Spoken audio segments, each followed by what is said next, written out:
Fort bonjour à tous, mes amis. Comment Pokrovsk est devenu un nouveau Bakhmout? Les forces armées ukrainiennes se sont retrouvées complètement encerclées. Avant de commencer, je voudrais sincèrement vous demander de vous abonner à la chaîne. Votre abonnement aide au développement de la chaîne. Et aujourd'hui, nous allons voir pourquoi Pokrovsk est devenu un nouveau point où les troupes ukrainiennes se sont retrouvées piégées et ce que cela signifie pour l'ensemble du front sud. Je promets de montrer des preuves concrètes, d'expliquer les mécanismes d'encerclement et de nommer les principales conséquences pour la capacité de combat des troupes. La confirmation est simple. Ces derniers jours, des informations ont fait état d'un rétrécissement des couloirs d'approvisionnement et d'une augmentation de la densité des frappes d'artillerie dans la région de la ville. Et des sources locales signalent de multiples tentatives de bloquer les voies de retraite et de couper les itinéraires d'approvisionnement. Nous allons examiner 3 axes d'analyse principaux qui, ensemble, donnent une image de la situation. Géographie opérationnelle et logistique, tactique d'encerclement et méthode de pression psychologique, conséquences politico-militaires et scénarios de développement possibles. Une intrigue clé sera dévoilée au point culminant, à savoir pourquoi l'ennemi a réussi à répéter ce qui s'est passé à Bakhmout et ce que cela signifie pour les futurs plans de défense. Une autre intrigue restera ouverte jusqu'à la fin. Qui, au sein du commandement, a permis la vulnérabilité qui est devenue décisive? Pokrovsk est situé sur une importante artère de transport qui relie les plateformes nord et sud et assure l'approvisionnement d'un groupement de troupes distincts opérant dans la zone de front. Pourquoi est-ce important? Le contrôle de la route signifie le contrôle de l'acheminement des munitions, du carburant et du matériel lourd. Qu'est-ce que cela change? La perte d'accès à ces itinéraires entraîne l'épuisement progressif de l'efficacité au combat des unités, augmente le temps de réaction et réduit les possibilités de manœuvre. Dans la situation réelle, cela transforme les défenseurs en une tactique de survie au lieu d'une lutte active. Pourquoi l'ennemi a-t-il pu faire cela précisément maintenant? La réponse est dans la préparation. Il y a d'abord la reconnaissance. Technique, visuelle et électronique. Vient ensuite une série de frappes ciblées sur les points d'appui et les nœuds de communication qui créent un effet de chaos. Et ce n'est qu'après cela que commencent les actions des groupes de blocage qui ferment les voies de retraite. Un tel scénario ressemble à une bataille pour le système nerveux de l'ennemi. Nous désactivons d'abord la communication de gestion, puis nous brisons la logistique, et, enfin, nous achevons les restes de la résistance. Pour les unités ukrainiennes, cela signifie que toute décision inopportune entraîne des conséquences catastrophiques. La tactique d'encerclement combine des techniques classiques avec de nouveaux éléments de guerre de faible intensité. Pourquoi est-ce important? L'encerclement ne signifie pas toujours un anneau de troupes qui se déchire. Il suffit parfois d'un contrôle local des points clés pour rendre la position des défenseurs si insupportable qu'ils sont obligés de quitter leur poste ou perdent leur capacité à mener des opérations. Qu'est-ce que cela change? Il suffit à l'ennemi de créer un sentiment d'inévitabilité, et cela exerce une pression psychologique plus forte que n'importe quelle frappe directe. Une petite micro-histoire. Une compagnie restée sur un point d'appui a perdu le contact avec son commandant pendant 24 heures, a reçu 3 demandes de renfort et n'a jamais reçu un seul convoi. Il est important de souligner ici le rôle des barrières techniques et des champs de mines.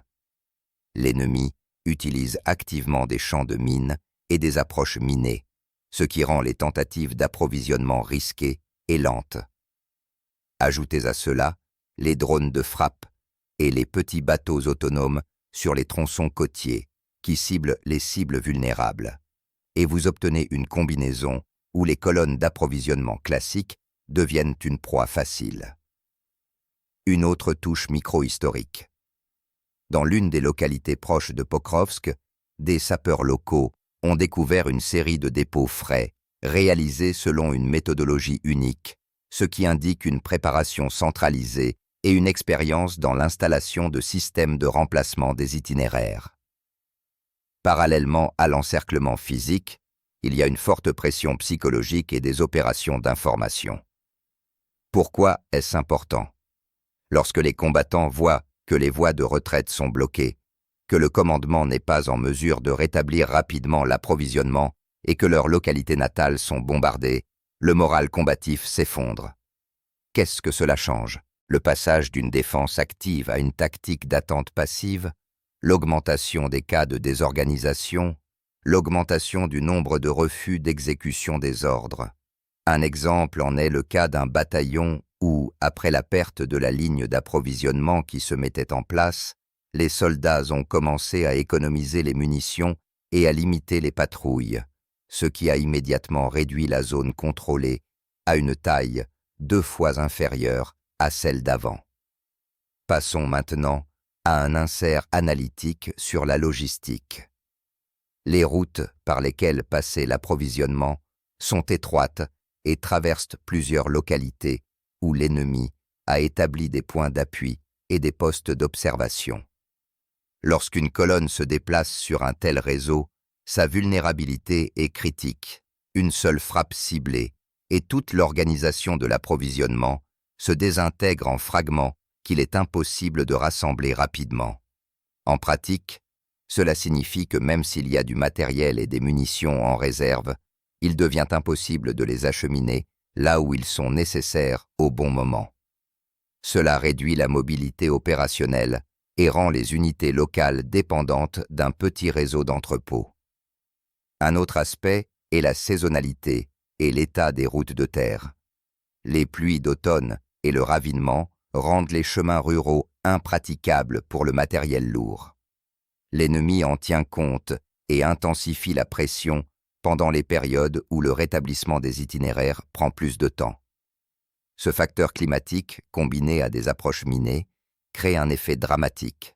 Les colonnes s'embourbent, elles sont attaquées et le rétablissement prend des jours, pendant lesquels les défenseurs sont privés de la possibilité de manœuvrer et de disposer d'une réserve opérationnelle. Les frappes ciblées sur le quartier général et les nœuds de communication ont joué un rôle tout aussi important. Les postes de commandement étaient privés de la possibilité de corriger les tirs d'artillerie et de coordonner le transfert de réserve. Cela ressemble à une intervention chirurgicale. En privant le coordinateur de la possibilité de parler, vous laissez les combattants sans une vue d'ensemble et sans possibilité d'action synchrone. Dans des conditions de combat rapprochées, cela signifie une rupture entre les unités, un soutien-feu perdu et l'impossibilité d'une retraite organisée, ce qui accélère la perte de position. Il ne faut pas oublier le contexte politique. Les décisions concernant la répartition des ressources sont prises non seulement au niveau des compagnies et des bataillons, mais aussi au niveau des états-majors et des ministres. Lorsque la volonté politique est instable et que les livraisons sont retardées, les commandants locaux se retrouvent seuls face au problème. Un tel vide engendre un sentiment de trahison qui sape encore davantage le moral combatif. Cela se traduit par l'intensité des rumeurs, l'augmentation du mécontentement et la détérioration de la coordination entre les armes. L'un des effets les plus sévères de l'encerclement est l'effet humanitaire. Les entrepôts civils, les postes médicaux et les points de distribution d'aide se retrouvent dans la zone à risque. Lorsque les routes sont bloquées, l'évacuation devient impossible et les civils deviennent les otages de la situation. Dans de telles conditions, les organisations internationales passent de l'envoi d'aide à la discussion des questions de sécurité de la livraison, ce qui ne fait qu'accroître la pression sur les politiciens et complique le travail du commandement. Le point suivant est la possibilité de réponse tactique. La partie qui se défend peut déployer des itinéraires de réserve sur des terrains qui n'étaient pas utilisés auparavant, organiser des transferts nocturnes à l'aide de véhicules de transport de troupes blindées et de petits groupes. Il est possible de renforcer un système étendu de surveillance et de communication, en faisant appel à des plateformes sans pilote pour la reconnaissance et la correction des tirs. Mais tout cela demande du temps et des ressources, qui font souvent défaut au moment d'une crise aiguë. Un facteur important ici est la rapidité de la prise de décision et la volonté d'appliquer des solutions non conventionnelles.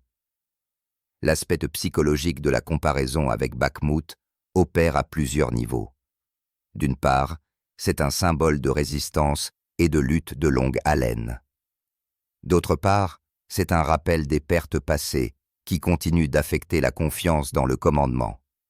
Lorsque le mot Bakhmout est entendu par les soldats, beaucoup ont des associations avec de longues effusions de sang, un manque d'approvisionnement et un retrait difficile des troupes. Et maintenant, Pokrovsk devient un nouveau tampon d'alarme, une nouvelle marque émotionnelle qui influence la décision des gens et leur volonté de résister. Les moyens techniques de la guerre actuelle fonctionnent également contre la défense. L'ennemi utilise des essaims de drones de frappe pour attaquer les entrepôts et exercer une pression constante sur les arrières. Cela rend impossible une attente sûre à l'abri. Les systèmes de guerre électroniques bloquent parfois les canaux de communication et la navigation, privant ainsi les équipages d'un avantage en matière de navigation. Tout cela crée ensemble le sentiment que les règles habituelles de la guerre ont cessé de s'appliquer et que les commandants sont obligés d'improviser sous le feu constant de menaces invisibles. Le travail des sapeurs demande du temps, des groupes spéciaux et un soutien contre-technique. Si les sapeurs n'y parviennent pas, les itinéraires de contournement restent dangereux et marginaux. L'ennemi gagne du temps. Plus la résistance dure longtemps, plus la fatigue est grande et plus la discorde entre les niveaux de commandement est profonde. Cela conduit à un cercle vicieux où chaque décision suivante devient de plus en plus risquée. Une autre voie d'aide est le renforcement des livraisons aériennes par le biais de petits aérodromes et de plateformes situées à l'arrière. Cela permettrait de soutenir les unités avancées avec des cargaisons de valeur, mais les conditions météorologiques et le risque d'interception interfèrent. Une autre voie est l'organisation d'approvisionnements fluviaux par le Dniepr et ses affluents, ce qui nécessite le contrôle de la zone côtière et d'une flotte capable de protéger les navires légers. Les deux options sont possibles, mais les deux nécessitent du temps et des efforts coordonnés.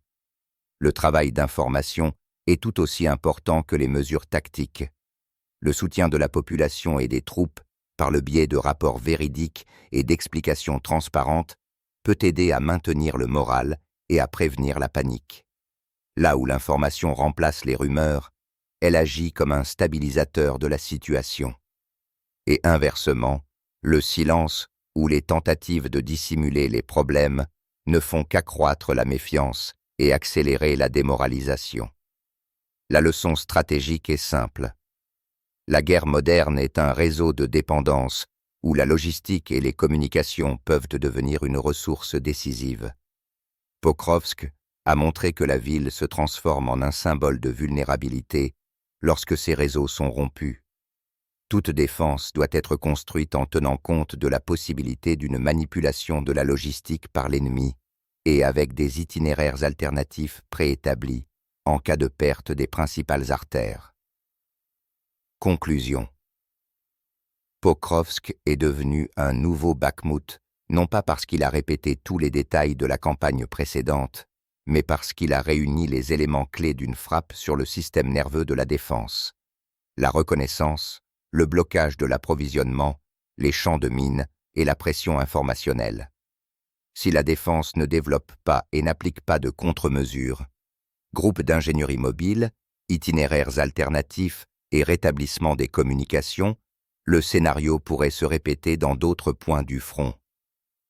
Qu'est-ce que cela signifie pour le pays et la région dans les semaines à venir? Une réduction de la mobilité, une pression accrue sur les localités et une intensification des tensions politiques. Écrivez ce que vous en pensez, quelles mesures sont les plus réalistes et ce que vous proposeriez en premier lieu pour sauver la situation.